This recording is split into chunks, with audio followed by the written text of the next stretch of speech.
Welcome back to Brush Up Your Game, and today, a re-review of Resistance's Futile's Assimilated Vessel 80279, or Korok's Bird of Prey. Much easier to remember. So, this was a prize ship, and it continued the trend in Resistance's Futile, giving us a faction ship and a Borg assimilated version of the ship. This is the Klingon's turn, and Korok's Bird of Prey starts off. So this is the pure Klingon, a 4133 Burrell. You've seen my Burrell rankings. If you haven't, go watch that. But the Burrell, Korok's Bird of Prey here. When you initiate an attack at range 1 while cloaked, your opponent rolls 1 less defense die. I like it. Cool ability. Crew double weapon tech. Not the best slot loadout for a Burrell, but not the worst. It's got a tech slot. Could have 2 crew instead of a weapon, but you know what? There's times you want 2 weapons. Attacking at range 1, you're there. If it got recosted, it would be better, of course. What wouldn't? But I like the ability. When you initiate an attack at range 1 while cloaked, your opponent rolls 1 less die. There's some neat things that can happen with that. Who doesn't love a free scan, basically? Sure, it's conditional. Range 1, gotta be cloaked. But it's not a nothing ability. I'm okay with that. Maneuver dial's fine. It's Brill. Classic. Good. Solid. Now, Assimilated Vessel 80279. Yeah, it's a Brill. It's got 5 attack dice. It's got 4 shields. 4 shields on a ship that wants to cloak. Not worth it. Would have been better to give it 4 hull. Just hindsight. Now, 4 hull Burrell, that would have changed a lot of things in the game, but whatevs. Whatever. When attacking during the modified attack dice step, you can spend 3 drone tokens to choose any number of your attack dice and reroll them, even if they've already been rerolled. Now, without that caveat, it's target lock. Now, a second target lock, kind of nice. 5 dice, imagine range 1 shot, that's 6. I don't know. There's benefits. Spending 3 drone tokens. Not many captains can do that multiple times. Locutus gets it 3 times. But how many big attacks are you really going to need to roll multiple times? I don't know. In combination with Converging Fire, to be able to spend somebody else's target lock for your first reroll than this. Hopefully you shouldn't need that many times to reroll multiples, but it's a nice safety net. Still, I can't justify it. It's not great. And it's overpriced and lots of stuff. Plus, the generic has not been recosted because, and it won't be. We haven't seen it recosted, and I don't even know where to begin with recosting it. Generic Brill, yeah, they're great. They're overpowered. Probably shouldn't even have that 4th attack die. Justice for the Katinga class. Korok. Korok is a captain. Skill 6, talent slot, 4 points. When you initiate an attack against a ship at range 1 at the start of the deal damage step of the combat phase, disable 1 active shield on the target ship if possible. Kind of nice. Makes it hurt more. Could be the difference of being able to, like a Gorn ship or an independent ship, being able to use the reinforced shields, not reinforced shields, the shield card that lets them cancel an attack die. That can help, right?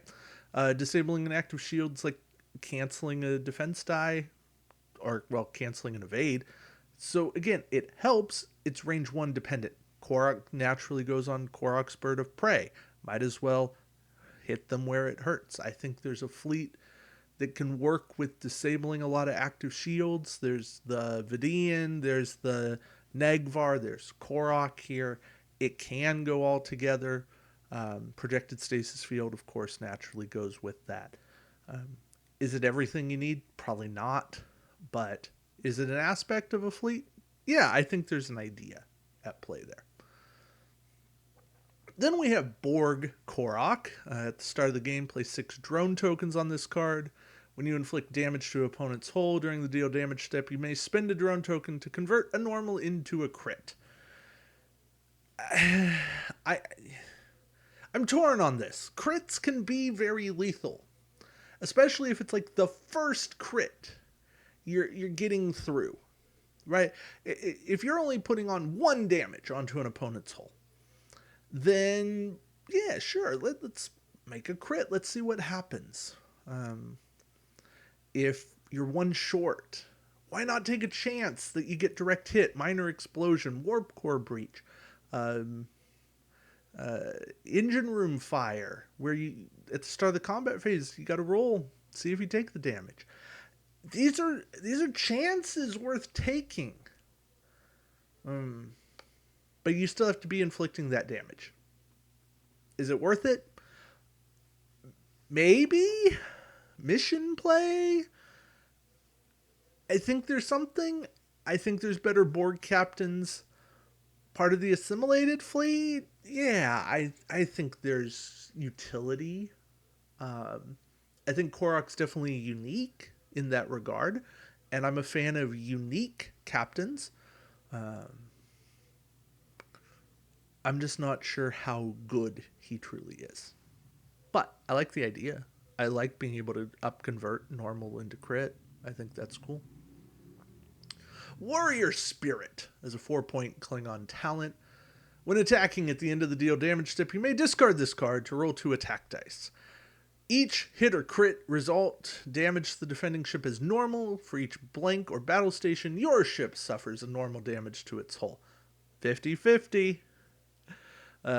This roll cannot be modified, and the defending ship does not roll defense dice against this damage, and you can only buy this for a Klingon captain. So, yeah, this is kind of the, okay, you're short. Are you going to take a chance? Is it worth it to you?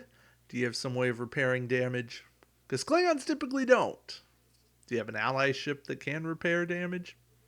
Then maybe it's worth it. Now, note, it is a Klingon captain. You could put this on a Klingon captain on the Azimuth, Duras on that ship. That makes sense, thematically.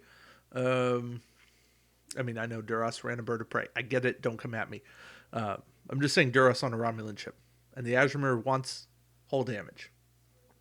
All right? Hull damage. We're there. You could run a Klingon captain on a Federation ship. Federation have lots and lots of ways to repair. That could be a way. Run an exocomp with this card. You mitigate your risks. The thing that gets me is you are discarding this card regardless of the outcome of the roll. So rolling those 2 dice, you can just as easily inflict 2 damage, 2 normal damage, 2 crits, 1 of each to your opponent, as you can take 2 damage to your hull. I'd never run this on a Burrell. That is too risky for me. Maybe on an Agvar, a Vorcha, but just the low hull ships, not worth it to me. Still, kind of a cool card. A gambling card, not a card I'm willing to play. Photon torpedoes, there's better ones. These are trash. Data node. At the start of the game, you get 3 mission tokens. Each time you defend during the roll attack die step, you may discard a mission token from this card to force your opponent to roll 1 less attack die. No ship can have more than 1 data node. It's okay. Making them roll 1 less attack die is decidedly better than you rolling 1 more defense die, right? You're preventing damage to yourself guaranteed, whereas more defense dice is just chance. The fact that you only get 3 of this, and you can only do this once per attack on you, it's not great. I could see combos of this with tractor beams and EM pulses that are trying to reduce attack dice coming in at you. I think there might be a play, but it's so hit and miss. I wouldn't bet on it. It's a tough sell to me. I don't love it. and it did not rank highly on my Borg upgrade cards. So data node, a neat idea. It exists, and there are uses for it, but not something I ever look to. Vinculum, yeah, another weird card. 5 points, action. Disable this card to repair 1 damage to your hull or shields. So if you're out of range ish, you still want to attack. I guess this is better than regenerate because you can still attack, but otherwise it's just a regenerate that lets you attack. Or you can action disable this card to target your ship and every friendly Borg ship within range 1 to 2 of your ship, and add a drone token to every target ship's captain card. If it was just an action to do that, it would be better, obviously. The thing that gets me about this card is its action disable. Either way you look at it. It takes 2 actions to ever use it again. It's expensive at 5 points. There's no real discount to it, and there's not much of an incentive for me to be able to do it. If I could do both for an action disable, then I think I'd be more on board with the card.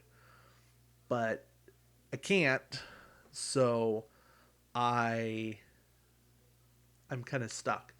That would actually make for an interesting card. Action, do one of them, disable it to do the second part. Could be a topic. Could be a way to build the card in the future. I don't know. Anyway, that's it for Assimilated Vessel 80279. A ship with potential, but not a great ship. An okay ship. Cool model though. The Borg, the assimilated nature of a Burrell, just kind of fun. But yeah, I don't think you're missing out on anything if you don't have this. And it was a prize ship, so it's probably a little more expensive to track down. I'd say don't waste your money. But it feels somewhat thematic. Korok was one of the liberated Borg in late season Voyager, Unimatrix Zero Voyager. That kind of weird fever dream, real thing, but who thought Borg had dreams? Anyways, would have rather seen Korok's sphere. But yeah, I thought it was this pack as a whole is interesting, but not anything competitive and kind of mission fun, but again not really. So anyway, thank you all for watching. Till next time, keep brushing up your game. Take care.